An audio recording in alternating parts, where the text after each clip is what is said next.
হাদি আজকে না ফেরার দেশে চলে গিয়েছে। আজকে তাকে কবরস্থ করা হয়েছে।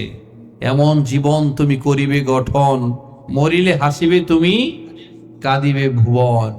আজকে তিনি দেখিয়ে দিয়েছেন, তিনি সংসদ সদস্য হতে চেয়েছিলেন, তিনি ইনসাফপূর্ণ বিচার চেয়েছিলেন, তিনি একটা চমৎকার বন্টন নিতে চেয়েছিলেন, তিনি ইনসাফ চেয়েছেন, তিনি সমাজের সুশাসন চেয়েছেন, ঠিক কিনা বলেন?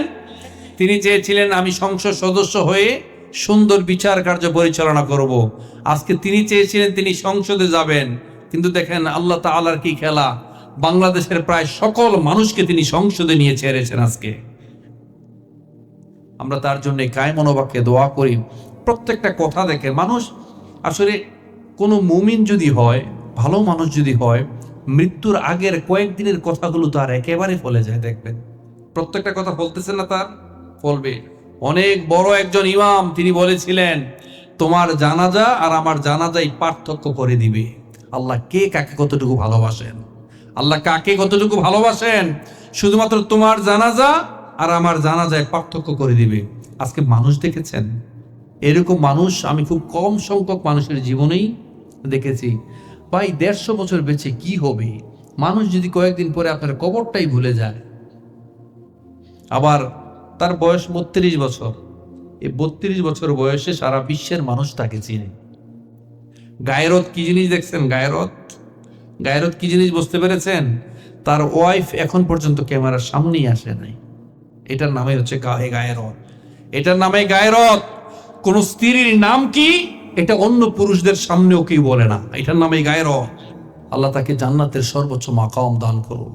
তার জন্য মন খুলে প্রাণ খুলে দোয়া করি আমরা, হে আল্লাহ তার শোক সন্তপ্ত পরিবারকে আল্লাহ আপনি ধৈর্যশীল হওয়ার তৌফিক দান করুন। তিনি আমাদের চোখে আঙ্গুল দিয়ে দেখিয়ে দিয়েছেন সমাজটা কি হওয়া উচিত। অত্যন্ত পরিতাপের বিষয়, কি দেশে আমরা বসবাস করি দেখেন। ভালো লাগছে না? একজন লোক কোরআন হাদিসের কথা বলছে, ইনসাফের কথা বলে, ন্যায় বিচারের কথা বলে, তাকে মেরে ফেলতে হবে, তাকে শেষ করে ফেলতে হবে। আপনি ব্যাংক থেকে টাকা উঠিয়ে নিয়ে আসছেন, তাকে মেরে টাকা নিয়ে যেতে হবে।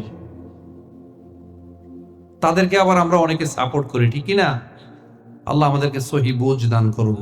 তো ভাই আজকে উনি মারা গিয়েছে, এর আগে অনেকে মারা গিয়েছে, নবীরাও তো মারা গিয়েছেন, তাই না? যদিও তারা কবরে জীবিত, বাট মারা তো গিয়েছেন, ঠিক কিনা বলেন? তো আমরা কোন দেশের মানুষ যে আমরা বেঁচে থাকবো? বুকে হাত দিয়ে কেউ বলতে পারবেন, এই পিচ্ছিরা তোমরা বলতে পারবা যে আমি মারা যাব না? তোমরা সারা দিন বেঁচে থাকবা? মরতে হবেই। আল্লাহ তাআলা বলেছেন উদউনি আস্তাজিব লাকুম, আল্লাহকে ডাকলে সেই আল্লাহ ডাকে সারা দেন। ফাযকুরুনি আযকুরকুম ওয়াশকুরুলি ওয়ালা তাকফুরুন, আল্লাহকে স্মরণ করলে ওই আল্লাহ আপনাকে নাকি আরো বেশি স্মরণ করে। সুবহানাল্লাহ বলবেন না? এরপর আপনি গাফেল হয়ে থাকেন কিভাবে? ইয়া আইয়ুহাল ইনসানু মা গররাকা বিরব্বিকাল কারীম কুতিলাল ইনসানু মা আকফারা। ধ্বংস হোক মানুষ, মানুষ কেন এতটা অকৃতজ্ঞ? হে মানুষ, কিসে তোমাকে আল্লাহ সম্পর্কে ধোকায় ফেললো? কিসে? আমরা কেন এখনো আল্লাহ সম্পর্কে সচেতন হচ্ছি না, সিরিয়াস হচ্ছি না? আল্লাহ আমাদেরকে এত নিয়ামত দান করেছেন। কুল্লা ইয়াউমিন হুয়া ফি শাআন ফাবিআইয়ি আলাই রাব্বিকুমা তুকাযযিবান। Which favours of your lord will you deny? আল্লাহর কোন নিয়ামতকে তুমি অস্বীকার করবে? অস্বীকার করার সুযোগ আছে? আকাশের নীলিমায়, পাতার গভীরে, মাটির পরতে, বালির রাশিতে, চকিত চমকিত চাহনির মানুষের মাঝে, পাখির কিচির মিচির শব্দে আল্লাহ তাআলার মহিমা নতুন নতুন রূপে দীপ্যমান। Which favours of your lord will you deny? স্রষ্টার কোন নিয়ামতকে তুমি অস্বীকার করবে? অস্বীকার করার সুযোগ আছে? আইনামা তাকুনু ইউদরিকুমুল মাউতু ওয়ালাউ কুনতুম ফি বুরুজিম মুশাইয়াদা। আপনি যেখানেই থাকেন না কেন, যত অট্টালিকা নির্মাণ করেন না কেন, যত হিটলারের ব্যাংকার বলেন আর অমুকের ব্যাংকার বলেন, আপনাকে কেউ বাঁচিয়ে রাখতে পারবে? কেউ আপনাকে বাঁচিয়ে রাখতে পারবে না। পৃথিবীতে আপনি থাকতে আসেন নাই, আপনি চলে যাওয়ার জন্য এসেছেন। পৃথিবীতে আপনার এই দেহটা হচ্ছে মর, আপনার দেহটা হচ্ছে মর। অমর হচ্ছে আপনার কর্ম, আপনার কাজ, যেই কাজ আপনাকে অমর করে রাখবে। 150 বছর বেঁচে থেকে কি লাভ? যদি আপনি দুনিয়াতে আলোকিত না হতে পারেন, পরকালে আলোকিত না হতে পারেন, কোনো লাভ আছে বলেন? বিশেষ করে পরকালে যদি আলোকিত না হতে পারেন, আপনি শেষ। 150 বছর পরে এখনো দেখবেন অনেক বাপদাদার কবর আছে, নাতিপতিরা এসে আমার দাদার কবরটা যেন কোথায়, কবরের চিহ্নই ভুলে গেছে, দাদার নামই মনে নাই, দাদা কি কাজ করেছে এইটাই মনে নাই। আর আপনি যদি ভালো মানুষ হতে পারেন, মানবিক মানুষ হতে পারেন, পরের কল্যাণে যদি আপনি নিয়োজিত করতে পারেন, নিজেকে আত্মনিয়োগ করতে পারেন, এমন কোনো গোপন আমল আছে কি আপনার? এমন কোনো গোপন কাজ, গোপন আমল যেগুলো আপনি প্রতিবেশীর জন্য করেছেন, জনকল্যাণে কাজ করেছেন, হকের পক্ষে কথা বলেছেন? আছে কোনো কাজ?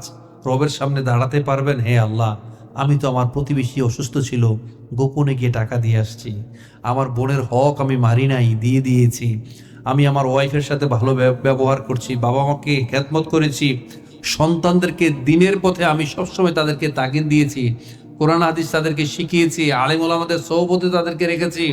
মসজিদের ইমাম সাহেব, হে আল্লাহ, তিনি কম বেতনে চাকরি করে, তার সাথে আমার একটা ভালোবাসা তৈরি হয়েছে, তাকে গিয়ে আমি খাবার পৌঁছে দিয়েছি, অন্তত প্রত্যেক শুক্রবারে 100 টাকা করে হাদিয়ে দিয়েছি তাকে আমি গোপনে। এই কাজগুলো কখনো করেছি কিনা? আপনি আল্লাহর কাছে এ বুকে হাত দিয়ে বলতে পারবেন, হে আল্লাহ, এই কারণে আপনি আমাকে ক্ষমা করে দেন।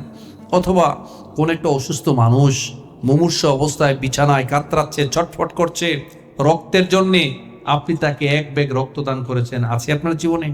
63 বছর হায়াত পেয়েছেন, 70 বছর হায়াত পেয়েছেন, জীবনে কাউকে আপনি কোনোদিন 1 ব্যাগ রক্ত দিয়েও আপনি সাহায্য করতে পারেন নাই। অথচ প্রত্যেক 4 মাস অন্তর অন্তর আপনার বডিতে যত রক্ত আছে, রক্তের যত কোষ আছে বাবাজিরা, এই কোষটা এমনি মরে যায়, প্রস্রাবের সাথে বের হয়ে যায়।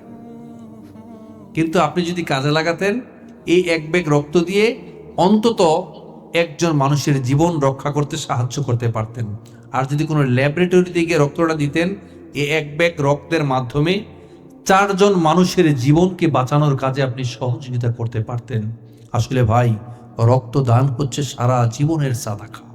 জীবনের সবচেয়ে কঠিন মুহূর্তে রক্তের প্রয়োজন হয়। আর তো মানবতার সেবায় নিজের দেহ থেকে রক্তদান এক অতুলনীয় আত্মত্যাগ। এই আমলটা আমরা অনেকেই করতে পারি না।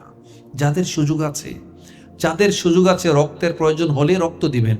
এমনও হতে পারে এই রক্তদানের কারণে আল্লাহ সুবহানাহু ওয়া তাআলা আপনার জীবনের সমস্ত গুনাহগুলোকে মাফ করে দিয়ে আপনাকে জান্নাতের সর্বোচ্চ কাতারে দাঁড় করতে পারে।